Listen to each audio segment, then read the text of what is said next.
আমরা তো এখন ডিজিটাল যুগেই বাস করি তাই না?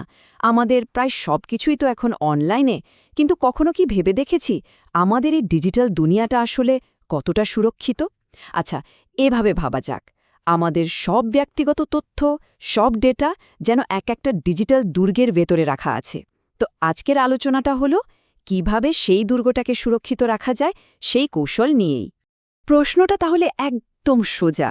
আমাদের এই ডিজিটাল দুর্গটা আসলে কতটা মজবুত? প্রায়ই তো সাইবার অ্যাটাকের কথা শোনা যায়, কিন্তু নিজেদের সুরক্ষার জন্য ঠিক কী করা হচ্ছে, এই প্রশ্নটা নিয়েই আমরা এগোব। চলুন তাহলে সাইবার হুমকি আর তার ঠেকানোর উপায়গুলো একটু গভীরে গিয়ে দেখি। মানে দুর্গ রক্ষার জন্য তো আগের দেয়ালগুলো পরীক্ষা করে দেখা দরকার, তাই না? আর ঠিক এখানেই আসছে ভালনারেবিলিটি অ্যাসেসমেন্ট এবং পেনিট্রেশন টেস্টিং, যাকে সংক্ষেপে বলা হয় ভিএপি। তো এই ভ্যাপড জিনিসটা কি? এটা আসলে দুটো খুব গুরুত্বপূর্ণ পদ্ধতির একটা মিশ্রণ। এর মূল উদ্দেশ্য একটাই, আসল হ্যাকাররা হানা দেওয়ার আগেই সিস্টেমের সব দুর্বলতা খুঁজে বের করা আর সেগুলো মেরামত করে ফেলা। সহজ কথায়, চোর আসার আগেই তালাটা ঠিক আছে কিনা সেটা দেখে নেওয়া। আচ্ছা, এই দুর্বলতা খুঁজে বের করার কাজটা কিভাবে হয়? ব্যাপারটা সহজে বোঝার জন্য আমরা দুটো চরিত্রের কথা ভাবতে পারি। একজন হলেন স্থপতি বা আর্কিটেক্ট, যার কাজ হলো দুর্গের নকশার খুঁত বের করা। আর অন্যজন হলেন একটা গুপ্তচর দল, যারা সত্যি সত্যি দুর্গে ঢোকার চেষ্টা করে এর প্রতিরক্ষা ব্যবস্থা পরোক্ষ করে দেখে। তো এই যে স্থপতি আর গুপ্তচর, এদের কাজের ধরন কিন্তু একদম আলাদা। ভাবুন, ভালনারেবিলিটি অ্যাসেসমেন্ট হলো ওই আর্কিটেক্টের কাজ। সে কি করে? সে কিছু অটোমেটেড টুল দিয়ে পুরো সিস্টেমটা স্ক্যান করে দেখে যে আগে থেকে জানা কোনো দুর্বলতা আছে কি না। মানে সে বাইরে থেকে শুধু প্রশ্ন করে, আচ্ছা, কোথাও কি কোনো ফাঁক-ফোকর আছে? অন্যদিকে পেনিট্রেশন টেস্টিং হলো ওই গুপ্তচর দলের মিশন। সে কিন্তু শুধু বাইরে থেকে দেখেই সন্তুষ্ট না। সে আসল হ্যাকারের মতোই ওই দুর্বলতা খুঁজে বের করে সেটাকে কাজে লাগিয়ে ভেতরে ঢোকার চেষ্টা করে। তার প্রশ্নটা হলো, আমি কি ভেতরে ঢুকতে পারবো? দেখুন, দুজনের প্রশ্নটাই কিন্তু একদম ভিন্ন। এই ছবিটা দেখুন, কি দারুণভাবে পুরো ব্যাপারটা বুঝিয়ে দেওয়া হয়েছে। বাম দিকে ভালনারেবিলিটি অ্যাসেসমেন্ট, যা অনেকটা অটোমেটেড স্ক্যানিংয়ের মতো। সিস্টেমের কোনো ক্ষতি না করে বাইরে থেকে পরীক্ষা করা হচ্ছে। আর ডান দিকে দেখুন, পেনিট্রেশন টেস্টিংয়ে একজন এথিক্যাল হ্যাকার একেবারে সত্যিকারের আক্রমণের মতো করে সিস্টেমের ভেতরে ঢোকার চেষ্টা করছেন। পথ দুটো আলাদা হলেও লক্ষ্য কিন্তু একটাই, নিরাপত্তা নিশ্চিত করা আর শেষে একটা বিস্তারিত রিপোর্ট দেওয়া। স্থপতি আর গুপ্তচর দুজনেরই কিন্তু নিজস্ব যন্ত্রপাতি বা টুলস আছে।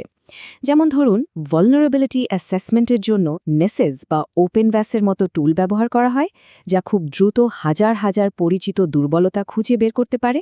আর পেনিট্রেশন টেস্টারদের হাতে থাকে মেটাসপ্লয়েট, এনম্যাপ বা বার্ব সুইটের মতো টুলস, যেগুলো দিয়ে একেবারে সত্যিকারের অ্যাটাকের পরিস্থিতি তৈরি করা যায়। চলুন এবার না হয় গুপ্তচর দলের মেশিনটা আরেকটু কাছ থেকে দেখা যাক। পেনিট্রেশন টেস্টিংকে আপনি একটা নকল হ্যাকিং মেশিন বলতে পারেন। এর আসল উদ্দেশ্য হল দুর্গের প্রতিরক্ষা ব্যবস্থা চাপের মুখে কতটা শক্ত সেটা পরীক্ষা করা।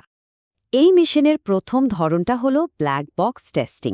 এখানে ব্যাপারটা বেশ মজার। পরীক্ষকের কাছে টার্গেট সিস্টেম সম্পর্কে আগে থেকে কোনো তথ্যই থাকে না।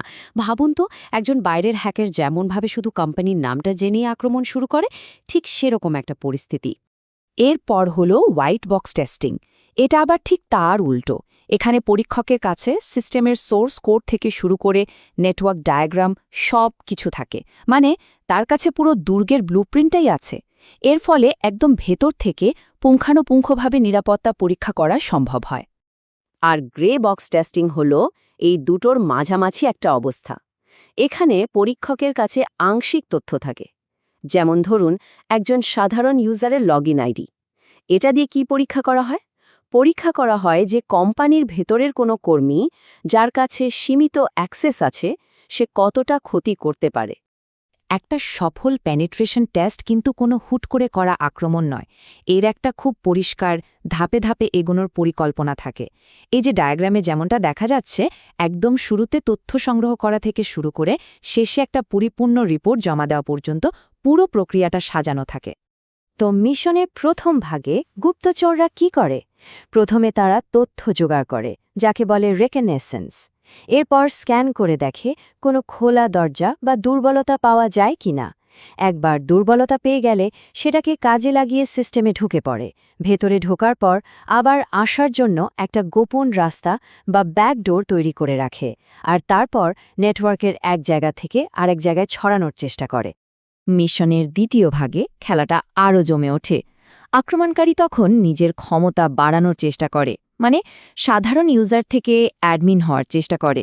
ক্ষমতা পেয়ে গেলে সে সংবেদনশীল ফাইল চুরি করে বাইরে পাচার করার চেষ্টা করে, আর কাজ শেষ হলে নিজের সমস্ত চিহ্ন মুছে ফেলার চেষ্টা করে। কিন্তু একজন নৈতিক হ্যাকারের সবচেয়ে জরুরি কাজটা হলো একদম শেষেরটা, রিপোর্টিং।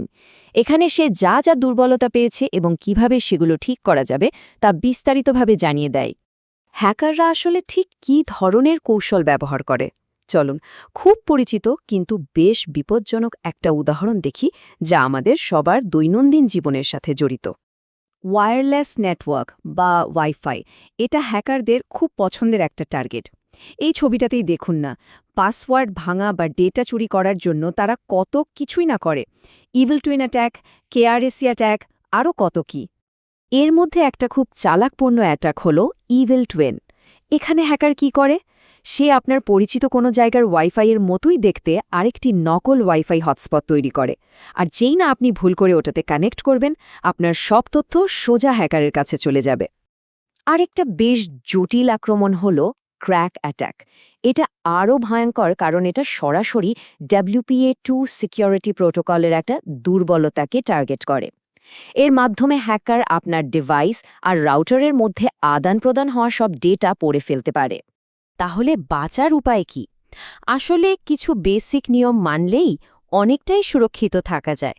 যেমন সবসময় লেটেস্ট WPA3 সিকিউরিটি ব্যবহার করা, রাউটারের WPS ফিচারটা বন্ধ রাখা, পাসওয়ার্ডটা একটু কঠিন আর জটিল করে দেওয়া, আর হ্যাঁ, রাউটারের সফটওয়্যার বা ফার্মওয়্যারটা নিয়মিত আপডেট করা। আচ্ছা, এই যে নকল আক্রমণটা হলো, তারপরে কাজটা কি? সবচেয়ে গুরুত্বপূর্ণ কাজটা হলো যা যা ঘটল তা থেকে শিক্ষা নেওয়া, আর এর জন্য আমাদের ডিজিটাল তথ্য প্রমাণের দিকে তাকাতে হবে। লগ ফাইলগুলো হলো এক্ষেত্রে আমাদের ডিজিটাল সিসিটিভি ফুটেজ। সিস্টেমে কে কখন কি করেছে, কোনটা সফল হয়েছে, কোনটা হয়নি, তার সব রেকর্ড এখানে জমা থাকে। System log, application log, firewall log, এই সব কিছু একসাথে বিশ্লেষণ করলে আক্রমণের পুরো ছবিটা পরিষ্কার হয়ে যায়। এমনকি হ্যাকারদের কমান্ড অ্যান্ড কন্ট্রোল সেন্টারও খোঁজ পাওয়া যেতে পারে। এই কমান্ড অ্যান্ড কন্ট্রোল বা CNC সেন্টারটা হলো হ্যাকারদের হেডকোয়ার্টার।